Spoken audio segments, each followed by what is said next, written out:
This protocol allows seeds to be sliced intact so they don't crumble, permitting visualization of starch granules in any seed that can fit into a pipette tip. The malleable plastic cone supports the native structure of the dry tissues and organs, so this cheap and easy manifold allows many samples to be processed in a short time. To go on from the forensic microscopy advantage here, resistant starch, something that we're all looking for, accessibility of enzymes to that raw starch, amylolysis, glycemic index, and glucose spikes. These are core parameters for breeding better rice varieties to fight type 2 diabetes around the world today. And now it's a great pleasure to introduce Dr. Kiah Barton to you.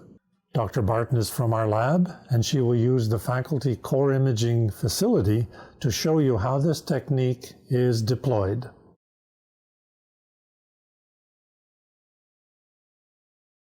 Begin by dehusking the dry kernels.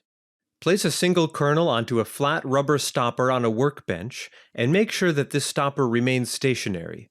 Use a second flat rubber stopper to abrade the kernel by twisting it against the first rubber stopper, then remove husks from the kernel, taking care not to shatter the endosperm nor grinding the seeds too aggressively between the two rubber bungs.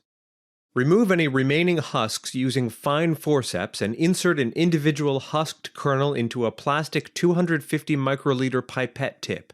Make sure that the embryo end of the kernel is facing towards the conical end of the pipette tip. Insert a second 250 microliter pipette tip to force the kernel into the first pipette tip and to keep